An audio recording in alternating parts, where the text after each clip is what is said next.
Hello everyone.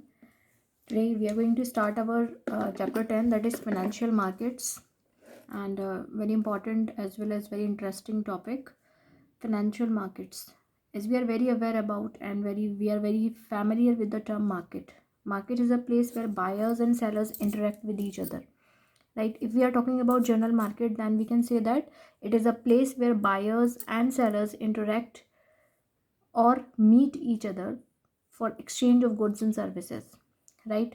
But here we are talking about the financial markets. हम यहाँ पर किसकी बात कर रहे हैं? financial market की बात कर रहे हैं, where the securities are bought and sold, जहाँ पर आपकी जो securities होती हैं उनको खरीदा और बेचा जाता है. ये एक ऐसा मार्केट होता है, राइट? सिक्योरिटीज़ का मतलब है शेयर्स, डिबेंचर्स, बॉन्ड्स, ये सारी चीज़ें जो आपकी सेल की जाती हैं या परचेज की जाती हैं, इसका भी एक प्रॉपर मार्केट होता है, and that market is known as financial market.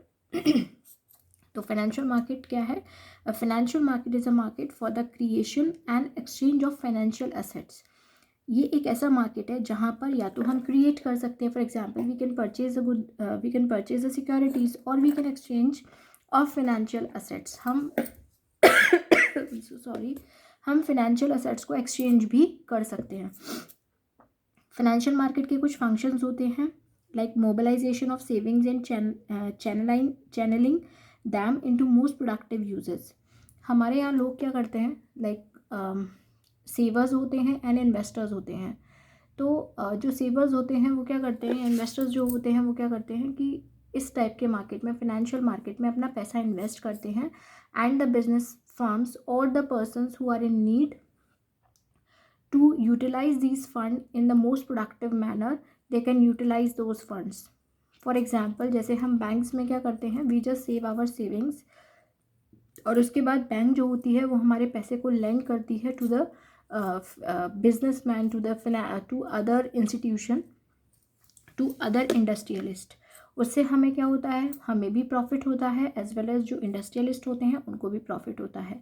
ऐसे जो फाइनेंशियल मार्केट होता है ये एक ऐसा मार्केट होता है जो अपनी जो सेविंग्स होती हैं, जो अपनी सेविंग्स को चैनलाइज करना चाहते हैं into the most productive uses, तो यहाँ पर उससे उनको बहुत अच्छा रिटर्न भी मिलता है. Next is facilitating price discovery.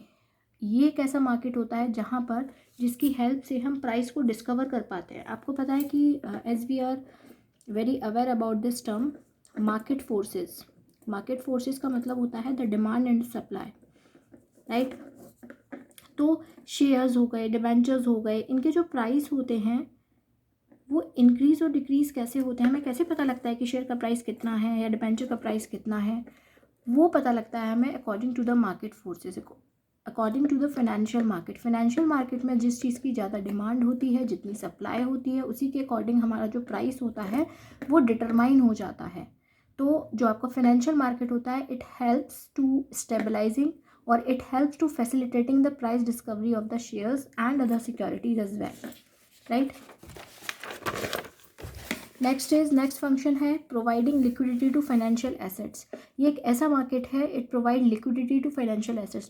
Like I have the shares और डिबेंचर्स और bonds of any company and I want to encash, I want to liquidify that financial asset, then I should go to the financial market and exchange those securities for money, right? अगर मेरे पास पैसा है तो I can convert those cash into securities, and if I have securities then I can convert those securities into cash. So financial market helps to provide liquidity to all the financial assets. Next is reducing the cost of transaction. जो आपका financial market होता है, it helps to reduce the cost of transaction. For example, if I want to invest my funds in any of the company, in any of the share of the company, then if I don't have any source, then I will fumble out, I will search out the things, I will search out the information that what type of share, what type of share I should purchase, right? What cost it will take. So it takes lot of time, lot of money as well.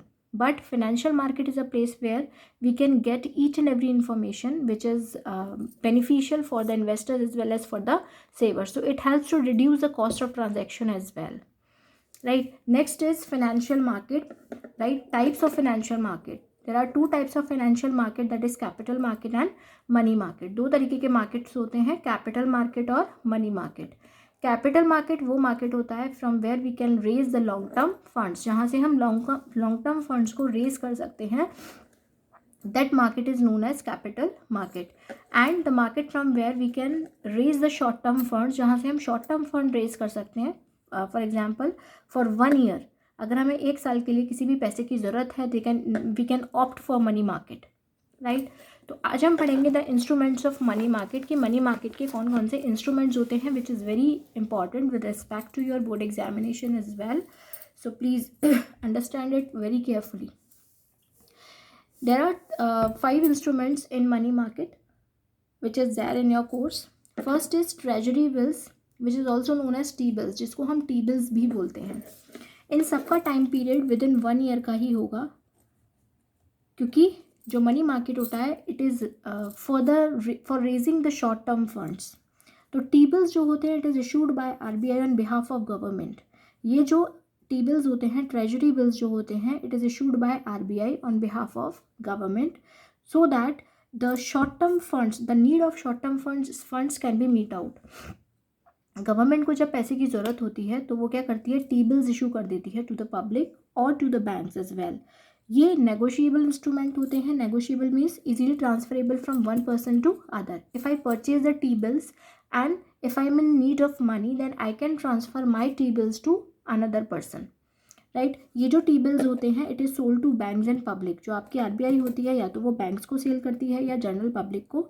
और इसका जो time होता है वो 14 to 364 days होता है, यानी कि 14 दिन से 364 डेज़ के अंदर अंदर आपका जो पेमेंट होता है वो आपको मिल जाता है.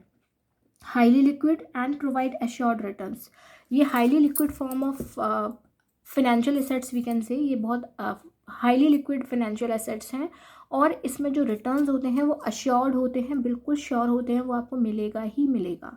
ये इशू किए जाते हैं पार पर, इशू किए जाते हैं डिस्काउंट पर, और रिडीम किए जाते हैं पार पर. रिडीम एट पार, इसका मतलब समझ लीजिए. फॉर एग्जाम्पल, जब आपको गवर्नमेंट T-bills प्रोवाइड करेगी तो मान लीजिए वो आपसे 8 रुपीज़ लेगी, ठीक है. T-bill का कॉस्ट है 10 रुपीज़, लेकिन वो आपसे ले रही है, आपको डिस्काउंट प्रोवाइड कर रही है और वो आपसे सिर्फ 8 रुपीज़ ले रही है, ठीक है.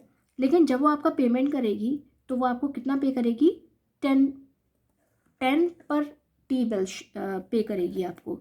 तो कहने का मतलब ये है that T-bills are issued at discount and redeem at par. ये फुल वैल्यू पर आपको रिडीम किए जाते हैं, रीपेमेंट किया जाता है इनका. और this is all about T-bills.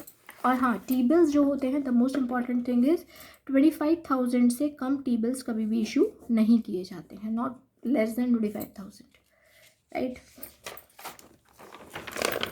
Next type का इंस्ट्रूमेंट है मनी मार्केट का कमर्शियल पेपर्स. कमर्शियल पेपर्स क्या होते हैं? कमर्शियल पेपर्स जब कंपनीज़ को भी पैसे की ज़रूरत होती है तो वो क्या करती है, जो बड़ी बड़ी लार्ज क्रेडिट वर्दी कंपनीज़ होती हैं वो ये इशू कर देती हैं टू द पीपल, राइट.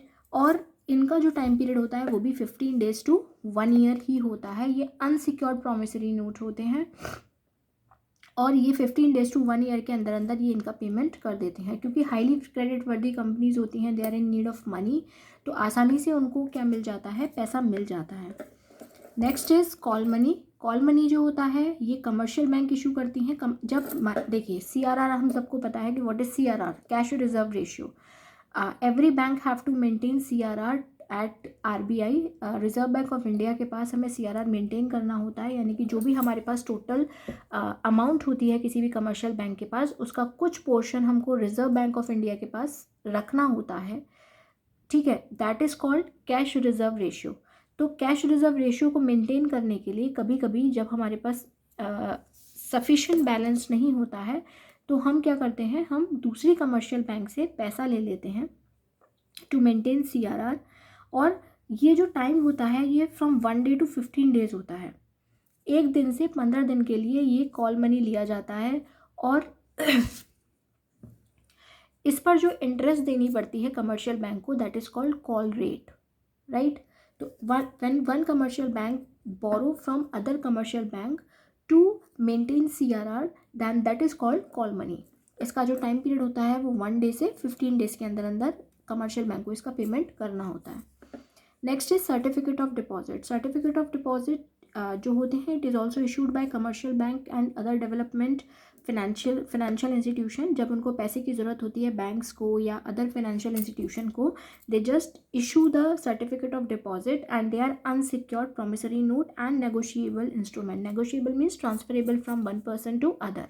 ये सर्टिफिकेट ऑफ डिपॉजिट इशू करती है to the public and in return the public will provide the funds to them.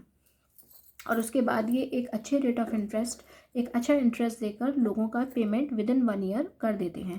ये जर्नली जो सर्टिफिकेट ऑफ डिपॉजिट्स होते हैं, they are here to meet the working capital requirement. जो आपको working capital requirement की ज़रूरत होती है, डे टू डे एक्सपेंसेस को मीट आउट करने के लिए जो भी खर्चों की ज़रूरत होती है, उन खर्चों को मीट आउट करने के लिए सर्टिफिकेट ऑफ डिपॉजिट्स को स्पेशली इशू किया जाता है।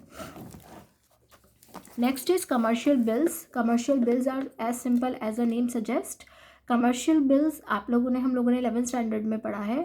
बिल ऑफ एक्सचेंज एक चैप्टर है जिसमें हमने पढ़ा है the dryer will draw the bill on ड्रॉई, है ना, आपको याद ही होगा। तो बिल ऑफ एक्सचेंज क्या होता है? जब भी whenever we does any trade, then the trade will take place on credit. Credit पर आपका जो ट्रेड होता है वो टेक प्लेस करता है, वो होता है, एंड इसका टाइम पीरियड होता है 3 मंथ्स, ठीक है, जिसको हम कहेंगे 90 डेज़ के अंदर अंदर इनका पेमेंट करना होता है। जब सप्लायर्स आपको रॉ मटेरियल या जो भी आपका गुड है वो सप्लाई कर देते हैं, तो हम उनको पेमेंट नहीं करते हैं सप्लायर को, हम उनके ऊपर बिल ड्रॉ कर देते हैं। लाइक 3 मंथ्स का बिल ड्रॉ कर दिया, और after 3 months when the maturity period will come, then we will go to the bank of the supplier and the supplier will go to the bank and encash that bill. That is called commercial bills, and these bills are also negotiable instrument.